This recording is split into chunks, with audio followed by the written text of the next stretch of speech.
Welcome back to the channel. My name is Arif. And my name is Maya. This is not a review video.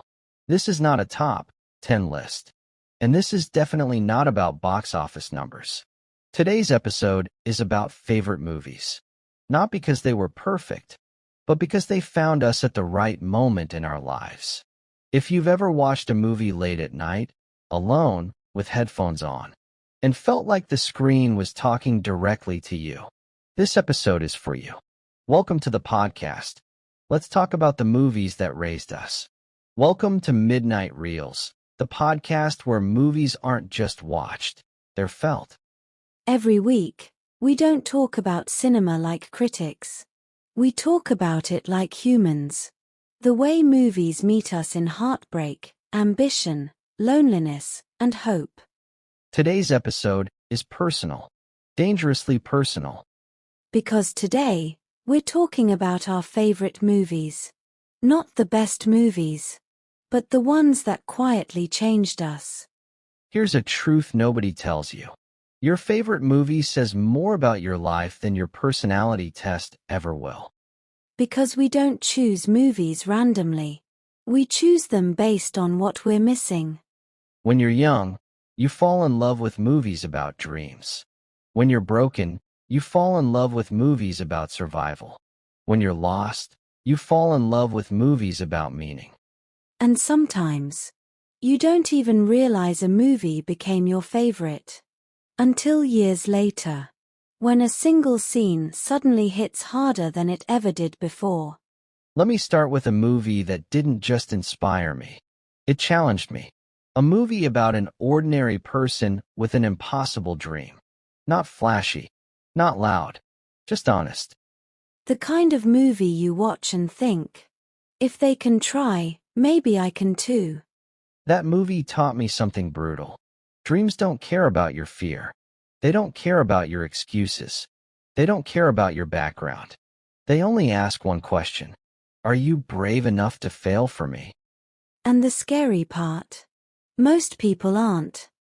Every person has that one movie. The one you can watch 100 times. And still feel safe. For me, it was a quiet film. No explosions. No twists. Just people talking, living, breathing. Comfort movies aren't about excitement. They're about belonging. When life feels loud, these movies whisper, "It's okay. You're not alone." And the irony? We often discover comfort movies during our most uncomfortable phases. Let's talk about that movie. The one that hurt. The one that made you stare at the ceiling after the credits rolled. The one that made you uncomfortable because it told a truth you were avoiding. These movies don't entertain. They expose. They show you broken characters, making terrible choices, and somehow, you see yourself in them. And that's when cinema stops being fiction. Let's be honest. Most of us met our favorite movies when we were lonely. Late nights, earphones in, world asleep. Movies became our friends, our mentors, sometimes our therapy. And that's not weakness. That's survival. Nobody talks about this, but some movies teach you how to lose. Not dramatically, not heroically, just realistically. They show you characters who tried and still failed. And instead of motivation, they give you acceptance. They say, you can fail and still be worthy. Your favorite love movie says everything about how you love. Some people love tragic romances. Some love slow burns. Some love chaotic passion. And movies show us love in its rawest form. Imperfect, fragile, temporary. The strangest thing happens as you grow older. Your favorite movie doesn't change. You do. Scenes you ignored suddenly hurt.